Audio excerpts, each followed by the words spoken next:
किसी ने क्या खूब कहा है कि वो कहते हैं हमसे कि तू ना कर सकेगा। वो कहते हैं हमसे कि तू ना कर सकेगा। कोई उन्हें जाकर कह दे कि बाज कभी ऊंचाइयों से नहीं डरते। तो जिस तरह से बाज कभी भी ऊंचाई से नहीं डरता है, उसका ध्यान सिर्फ और सिर्फ अपने लक्ष्य पर होता है, उसी तरह से हमें भी अपने लक्ष्य को अपनी निगाहों में रखते हुए अपनी तैयारी को बेहतर से बेहतरीन बनाना है। उसके लिए हमें निरंतर अध्ययन पथ पर अग्रसर होते हुए हमें अपनी पढ़ाई करनी है। निरंतरता एक ऐसी कुंजी है जो आपको सफलता दिलाती ही है। हमें ये ध्यान रखना है कि हमें अपने अध्ययन पथ पे निरंतरता बना के रखनी है। ऐसा नहीं है कि कुछ दिन के लिए हम पढ़ाई छोड़ दें फिर से पढ़ने लग जाएं। ऐसा हमें बिल्कुल भी नहीं करना है। निरंतर जब तक हमें अपना लक्ष्य प्राप्त नहीं हो जाता है, तब तक हमें निरंतर अपने अध्ययन पथ पर अग्रसर होते रहना है। तो जैसा कि मैंने पिछले वीडियो में बताया था कि हम आगे रासो काव्यों का अध्ययन करेंगे, तो आज हम बहुत महत्वपूर्ण रासो ग्रंथ है पृथ्वीराज रासो, उसका अध्ययन करेंगे। पृथ्वीराज रासो, इसके रचनाकार हैं चंद बरदाई और इसका समय है 1155 ईस्वी। तो पृथ्वीराज रासो लिखा किसने, तो हमें ध्यान रखना है चंद बरदाई ने लिखा है, या चंद बरदाई के ग्रंथ का नाम पूछ लिया जाए तो हमें ध्यान रखना है पृथ्वीराज रासो है। इनका समय है 1155 ईस्वी। पृथ्वीराज रासो का अगर समय मिलान में पूछ लिया जाए या वैसे ही प्रश्न बना के पूछ लिया जाए कि पृथ्वीराज रासो का समय क्या है, तो हमें ध्यान रखना है 1155 ईस्वी है। चंद बरदाई जो है ये पृथ्वीराज चौहान के अभिन्न मित्र थे। चंद बरदाई पृथ्वीराज चौहान के दरबारी कवि थे और उनके अभिन्न मित्र थे। और एक यहाँ ये तथ्य हमें याद रखना है कि चंद बरदाई और पृथ्वीराज के जन्म और मृत्यु को लेके एक पंक्ति प्रचलित है कि एक साथ जन्म एक साथ मरण। तो इस पंक्ति से यह स्पष्ट जाहिर होता है कि चंद बरदाई और पृथ्वीराज चौहान जो है, इनका एक साथ ही जन्म हुआ था और एक साथ ही इनकी मृत्यु हुई थी, ऐसा माना जाता है। तो ये हमें ध्यान रखना है। अब पृथ्वीराज रासो है, ये हिंदी का प्रथम महाकाव्य है और प्रथम प्रबंध काव्य भी माना जाता है। पृथ्वीराज रासो में अगर सर्ग पूछ लिए जाएं या समय पूछ लिए जाएं तो वो है 69 समय है, और इसमें छंद पूछ लिया जाए तो 68 छंद है। पेपर की दृष्टि से बहुत महत्वपूर्ण प्रश्न बनता है। यहाँ पर बार बार पेपरों में पूछा भी जाता है कि पृथ्वीराज रासो में कितने समय हैं, तो हमें याद रखना है 69 समय है, और छंद पूछा जाए तो 68 छंद है। इन 68 छंद में प्रमुख छंद अगर पूछा जाए तो एक कवित्त है और अन्य छंद है दोहा, कवित्त, छप्पय, गाहा, तोमर और तोटक। तो अगर पृथ्वीराज रासो में प्रमुख छंद पूछा जाए तो हमें याद रखना है कवित्त छंद है। और अगर पृथ्वीराज रासो के अन्य छंद पूछ लिया जाए, 4 छंद दे दिए जाएंगे आपको, जिनमें दोहा, कवित्त, तोमर या तोटक कोई एक दे दिया जाएगा और एक कोई अन्य दे दिया जाएगा। 3 इनमें से पूछ लेंगे, एक कोई अन्य छंद देकर पूछ लेंगे कि पृथ्वीराज रासो में कौन सा छंद नहीं है। तो हमें ध्यान रखना है पृथ्वीराज रासो का प्रमुख छंद है कवित्त और अन्य छंद है दोहा, कवित्त, छप्पय, गाहा, तोमर और तोटक। लिखा था चंद बरदाई और जलहण ने। जलहण जो है वो चंद बरदाई के पुत्र हैं। चंद बरदाई के 4 पुत्र थे, जिनमें सबसे छोटे थे जलहण। ये हमें याद रखना है आचार्य रामचंद्र शुक्ल के अनुसार। तो चंद बरदाई ने लिखा था पृथ्वीराज रासो, लेकिन इसका अंतिम भाग जो है वो पुत्र जलहण ने लिखा था, क्योंकि चंद बरदाई पृथ्वीराज रासो के किसी काम से दिल्ली गए थे, तो इस वजह से एक पंक्तियां भी यहाँ प्रसिद्ध हैं कि पुस्तक जल्हण हथ दे चले गजन्य काज। तो इन पंक्तियों से स्पष्ट जाहिर होता है कि चंद बरदाई ने अपना जो पृथ्वीराज रासो ग्रंथ है ये राजा के कार्य से जाने से पहले जल्हण को सौंप दिया था और इसका अंतिम भाग जल्हण ने ही पूरा किया था। इसमें रस अगर पूछा जाए तो वीर रस है, क्योंकि पृथ्वीराज चौहान की विभिन्न युद्धों का वर्णन किया गया है। पृथ्वीराज चौहान के शौर्य का, उनके पराक्रम का इसमें वर्णन किया गया है। तो इसलिए प्रधान रस पूछे तो वीर रस है, लेकिन इसमें साथ में श्रृंगार रस भी पाया जाता है, क्योंकि जहाँ पर पृथ्वीराज चौहान की विलासिता का या श्रृंगार का जहाँ वर्णन किया गया है वहाँ पर ये श्रृंगार रस का भी इसमें वर्णन मिलता है। नायक अगर पूछा जाए तो पृथ्वीराज तृतीय नायक है, और नायिका अगर पूछा जाए तो संयोगिता है। संयोगिता जयचंद की पुत्री थी। जयचंद की पुत्री से पृथ्वीराज चौहान का विवाह हुआ था। तो पृथ्वीराज तृतीय है, पृथ्वीराज रासो के नायक, और नायिका अगर पूछी जाए तो संयोगिता इनकी नायिका है। नायक की श्रेणी है धीरोदात्त नायक। धीरोदात्त नायक है पृथ्वीराज चौहान। धीरोदात्त नायक वो होता है जिसमें नम्रता, शिष्टता और उत्तम प्रकृति के गुण पाए जाते हैं, वो नायक धीरोदात्त नायक होता है। ऐसा नायक जो भी कार्य सोच लेता है वो संपूर्ण करके ही दिखाता है, और उसके चरित्र में शील के गुण पाए जाते हैं, तो वो धीरोदात्त नायक होता है। मुख्यतः माना गया है अर्ध प्रमाणिक। अगर पृथ्वीराज रासो ग्रंथ के बारे में हम वर्णन करें तो इसकी प्रकृति है मुख्यतः अर्ध प्रमाणिक माना गया है। पृथ्वीराज रासो की रचना शुक शुकी संवाद के रूप में हुई है। ये कथन अगर पूछ लिया जाए तो ये हजारी प्रसाद द्विवेदी का कथन है, और ये बहुत महत्वपूर्ण कथन है। पेपर में बार बार रिपीट होता है ये प्रश्न, तो हमें इसे बहुत अच्छे से याद रखना है कि पृथ्वीराज रासो की रचना शुक शुकी संवाद के रूप में हुई है। जैसे शुक शुकी आपस में संवाद कर रहे हैं, तो इस तरह से इस ग्रंथ की रचना हुई है, ये माना है आचार्य हजारी प्रसाद द्विवेदी ने। पृथ्वीराज रासो को सर्वप्रथम अप्रामाणिक घोषित किया वूलर ने। तो पृथ्वीराज रासो की 3 श्रेणियां बांटी गई हैं लेखकों की।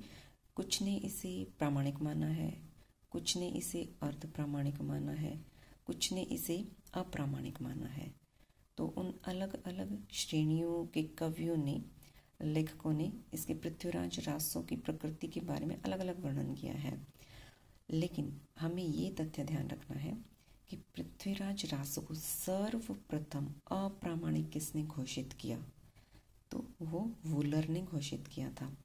और अगर ये पूछ लिया जाए कि पृथ्वीराज रासो को सर्वप्रथम वूलर ने अप्रामाणिक घोषित किया था, वो किस ग्रंथ के आधार पर किया था, तो हमें याद रखना है पृथ्वीराज विजय ग्रंथ के आधार पर किया था, जो कवि जयानक की रचना है। और पृथ्वीराज विजय का समय है 1535 ईस्वी। तो यहाँ पर प्रश्न कई तरह से बन सकता है। प्रश्न ऐसे पूछा जा सकता है कि सर्वप्रथम पृथ्वीराज रासो को अप्रामाणिक किसने घोषित किया, तो हमें याद रखना है वूलर ने घोषित किया। अगर यूँ पूछा जाए कि पृथ्वीराज रासो को वूलर ने सर्वप्रथम अप्रामाणिक घोषित किया, वो किस ग्रंथ के आधार पर किया, तो हमें याद रखना है पृथ्वीराज विजय ग्रंथ के आधार पर किया था। अगर यूँ पूछ लिया जाए कि वूलर ने पृथ्वीराज रासो को सर्वप्रथम अप्रामाणिक घोषित किया, वो किस कवि के ग्रंथ के आधार पर किया, तो हमें ध्यान रखना है कवि जयानक के ग्रंथ के आधार पर किया था। पृथ्वीराज विजय का समय 1535 ईस्वी है। पृथ्वीराज रासो को पूरा किया जल्हण ने। जैसा कि पहले मैंने बताया कि पृथ्वीराज रासो है, इसे चंद बरदाई ने लिखा था, लेकिन अंतिम भाग इनके पुत्र जल्हण ने पूरा किया था। पृथ्वीराज रासो में अगर कुल पृष्ठ पूछा जाए तो 2500 है। वैसे पेपर की दृष्टि से ये प्रश्न बहुत महत्वपूर्ण नहीं बनता है, किस ग्रंथ में कितने पृष्ठ हैं ऐसा प्रश्न नहीं पूछा जा सकता है। लेकिन फिर भी हमें ध्यान होना चाहिए कि पृथ्वीराज रासो में कितने पृष्ठ थे, तो 2500 पृष्ठों का ये ग्रंथ था। कुल पद या श्लोक अगर पूछा जाए तो ये हमें ध्यान रखना है कि 16,306 पद या श्लोक पृथ्वीराज रासो में मिलते हैं।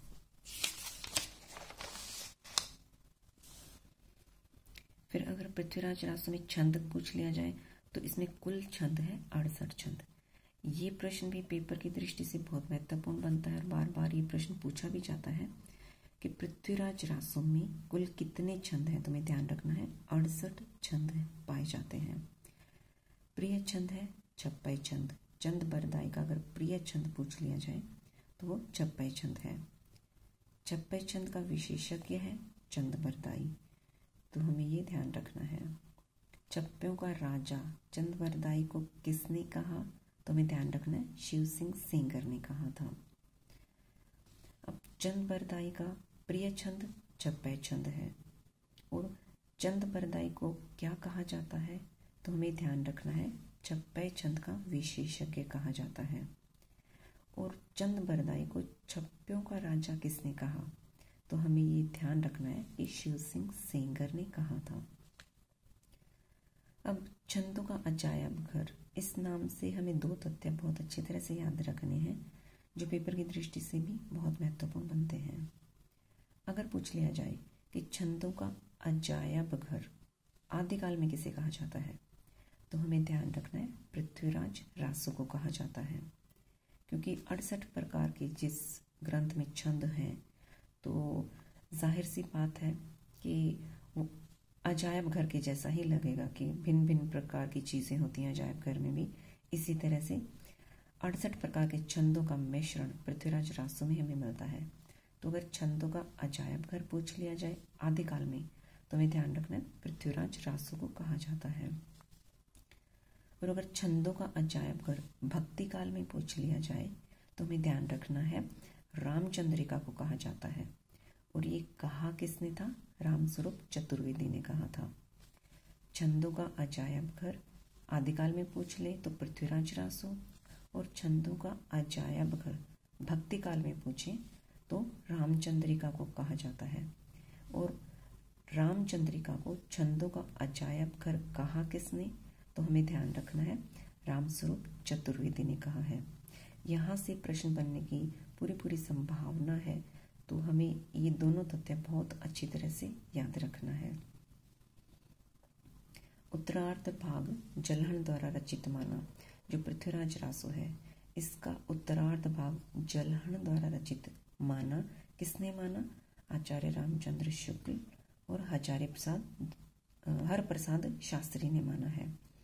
तो हमें ध्यान रखना है कि पृथ्वीराज रासो कि उत्तरार्ध भाग जलहन द्वारा रचित है, ये किसने माना, तो उसमें ऑप्शन दे दिए जाएंगे। तो हमें ध्यान रखना है कि आचार्य रामचंद्र शुक्ल और हर प्रसाद शास्त्री ने पृथ्वीराज रासो के उत्तरार्ध भाग को जलहन द्वारा रचित माना है। एक ये पंक्तियां हैं जो बहुत प्रसिद्ध हैं और पेपर में बार बार पूछी भी जाती हैं कि पुस्तक जलहन हाथ दे चली गच्चन नृप काज। ये पंक्तियां अगर पूछ ली जाए कि किस ग्रंथ की हैं, तो हमें ध्यान रखना है पृथ्वीराज रासो ग्रंथ की है। और अगर ये पूछ लिया जाए कि पंक्तियां किस कवि की हैं, तो हमें ध्यान रखना है ये चंद बरदाई की पंक्तियां हैं। पृथ्वीराज रासो इसका काव्य रूप अगर पूछ लिया जाए तो ये चरित काव्य है, यानी कि पृथ्वीराज रासो के चरित्र का इसमें वर्णन किया गया है, इसलिए चरित काव्य है। कथा काव्य और आख्यायिका काव्य है। कथा काव्य वो काव्य होता है जिसमें कथा के रूप में आपको पूरी कहानी बताई जाती है। आख्यायिका भी यही होता है कि वो कथा जिसके विषय का हमें पहले से पता होता है और उससे हम कहानी के रूप में जो पाठकों के समक्ष प्रस्तुत की जाए, वो आख्यायिका होती है। तो पृथ्वीराज रासो का अगर काव्य रूप पूछा जाए तो हमें ध्यान रखना है चरित काव्य, कथा काव्य और आख्यायिका काव्य के लक्षण इसमें पाए जाते हैं। फिर एक ग्रंथ है संक्षिप्त पृथ्वीराज रासो। अगर ये ग्रंथ पूछ लिया जाए तो ये आचार्य हजारी प्रसाद द्विवेदी द्वारा लिखा गया है। और आचार्य हजारी प्रसाद द्विवेदी ने अपने इस ग्रंथ में रेवा तट समय को स्थान नहीं दिया है। तो प्रश्न अगर ऐसे पूछ लिया जाए कि संक्षिप्त पृथ्वीराज रासो ग्रंथ किसका है, तो हमें ध्यान रखना है आचार्य हजारी प्रसाद द्विवेदी का ग्रंथ है। और अगर ऐसे प्रश्न पूछ लिया जाए कि संक्षिप्त पृथ्वीराज रासो में आचार्य हजारी प्रसाद द्विवेदी ने कौन से समय को स्थान नहीं दिया है, तो हमें ध्यान रखना है रेवा तट समय को इन्होंने स्थान नहीं दिया है। पृथ्वीराज रासो का सबसे बड़ा समय अगर पूछ लिया जाए या इनका मूल कथानक पूछ लिया जाए, तो हमें ध्यान रखना है कनवज समय जो है, या कनवज युद्ध कह दो चाहे कनवज समय कह दो, ये सबसे बड़ा समय है और यही पृथ्वीराज रासो का मूल कथानक है। और कनवज समय में पृथ्वीराज और जयचंद इनके युद्ध का वर्णन किया गया है। तो प्रश्न अगर ऐसे बना के पूछ लिया जाए कि पृथ्वीराज चौहान और जयचंद के युद्ध का वर्णन पृथ्वीराज रासो के किस समय में है, तो हमें ध्यान रखना है कनवज समय में इनके युद्ध का वर्णन किया गया है। फिर यहाँ पर पृथ्वीराज रासो के कुछ महत्वपूर्ण समय हैं।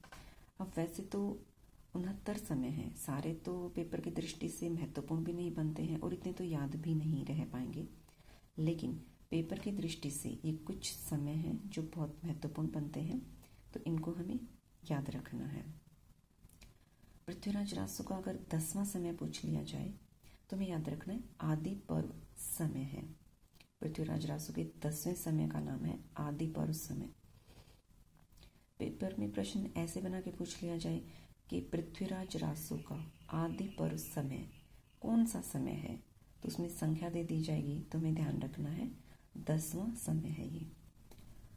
इसी तरह से पृथ्वीराज रासो का अगर 20वां समय पूछ लिया जाए तो हमें ध्यान रखना है पद्मावती समय है। 57वां समय पूछ लिया जाए तो हमें ध्यान रखना है कैमास वध है, और कैमास वध पृथ्वीराज रासो का सर्वाधिक मार्मिक समय भी माना जाता है। तो अगर प्रश्न यूं बना के पूछ लिया जाए कि पृथ्वीराज रासो का सबसे मार्मिक समय कौन सा है, तो हमें याद रखना है कैमास वध इनका सबसे मार्मिक समय है। 61वां समय है कनवज समय। कनवज समय में जैसा कि भी पहले बताया पृथ्वीराज और जयचंद के युद्ध का वर्णन किया गया है, और जो कनवज समय है ये पृथ्वीराज रासो का सबसे बड़ा समय है। तो प्रश्न अगर ऐसे पूछ लिया जाए कि पृथ्वीराज रासो का सबसे बड़ा समय कौन सा है, तो हमें याद रखना है कनवज समय है। या यूं भी पूछा जा सकता है कि पृथ्वीराज रासो का सबसे बड़ा समय जो कनवज समय है ये कौन से नंबर का समय है, तो हमें ध्यान रखना है ये 61वां समय है। इसी तरह से 65वां समय है विवाह समय, और 69वां समय सबसे आखिरी समय महोबा युद्ध समय है। तो ये जो पृथ्वीराज रासो के महत्वपूर्ण समय है ये पेपर की दृष्टि से बहुत ज़्यादा महत्वपूर्ण बनते हैं। तो हमें सभी समय और किस समय का क्या नाम है ये हमें बहुत अच्छी तरह से याद रखना है। फिर जो पृथ्वीराज रासो का रेवा तट समय है इसमें किसका युद्ध है, पृथ्वीराज और मोहम्मद गोरी के युद्ध का वर्णन किया गया है। तो प्रश्न अगर ऐसे बना के पूछ लिया जाए कि पृथ्वीराज और मोहम्मद गोरी के युद्ध का वर्णन पृथ्वीराज रासो के किस समय में है, तो हमें ध्यान रखना है रेवा तट समय में इसका वर्णन किया गया है। फिर आता है पृथ्वीराज रासो के संस्करण। पृथ्वीराज रासो के 4 संस्करण अभी तक प्रकाशित हो चुके हैं। प्रथम संस्करण जो इनका प्रकाशित हुआ था उसमें 10,306 छंद थे और वो नागरी प्रचारणी सभा काशी के द्वारा प्रकाशित किया गया था। तो अगर प्रश्न ऐसे पूछ लिया जाए कि पृथ्वीराज रासो का प्रथम संस्करण किसने प्रकाशित करवाया, उसमें आपको 4 ऑप्शन दे दिए जाएंगे, जिनमें से हमें ध्यान रखना है कि पृथ्वीराज रासो का प्रथम संस्करण नागरी प्रचारिणी सभा काशी के द्वारा प्रकाशित किया गया था। और प्रथम संस्करण में समय अगर पूछा जाए तो हमें ध्यान रखना है 69 समय इसमें है। पृथ्वीराज रासो का जो द्वितीय संस्करण प्रकाशित हुआ था उसमें 7000 छंद थे और ये अभी तक अप्रकाशित है। पृथ्वीराज रासो का जो तृतीय संस्करण प्रकाशित हुआ उसमें 3500 छंद हैं और 19 समय का उसमें वर्णन किया गया है। प्रथम संस्करण में तो 69 समय का वर्णन था, लेकिन जो तृतीय इसका संस्करण प्रकाशित हुआ उसमें सिर्फ 19 समय का वर्णन किया गया। चतुर्थ संस्करण जो है उसमें 1300 छंदों का वर्णन किया गया है और ये सबसे छोटा संस्करण है। दशरथ शर्मा आदि विद्वानों ने इसे ही मूल रासो माना है। तो दशरथ शर्मा आदि जो विद्वान थे उन्होंने इसको ही मूल रासो माना है, क्योंकि सबसे छोटा समय है और प्रामाणिकता की दृष्टि से ये बहुत महत्वपूर्ण साबित होता है। तो इसलिए दशरथ शर्मा आदि विद्वानों ने मूल रासो माना है पृथ्वीराज रासो के चतुर्थ संस्करण को, जिसमें 1300 समय है। फिर पृथ्वीराज व चंद्रबरदाई का एक साथ जन्म व एक साथ मृत्यु हुई है माना जाता है। चंद्रबरदाई के 4 पुत्र थे, चतुर्थ पुत्र जलहण थे, ये आचार्य रामचंद्र शुक्ल ने माना है। तो ये थी आज की हमारी वीडियो, जिसमें हमने बहुत महत्वपूर्ण रासो ग्रंथ पृथ्वीराज रासो का अध्ययन किया है। मुझे उम्मीद है कि ये वीडियो आपको समझ में आई होगी और इसके जो भी तथ्य जो मैंने आपको बताए हैं उन्हें बहुत अच्छी तरह से आपको याद करना है। चाहे तो अपने नोट्स बना सकते हैं आप, या चाहे तो जो आपके पास पहले से नोट्स आपने बना रखे हैं उनमें जो तथ्य मैंने आपको नए बताए लगता है उन्हें ऐड ऑन कर सकते हैं। तो आज की वीडियो में बस इतना ही। अगली वीडियो में हम जो बाकी के बचे हुए रासो ग्रंथ हैं उनका अध्ययन करेंगे। तो इस वीडियो के साथ ही हम आज की अपनी इस वीडियो को विराम देते हैं। तो मेरे साथ बने रहने के लिए आपका बहुत बहुत शुक्रिया।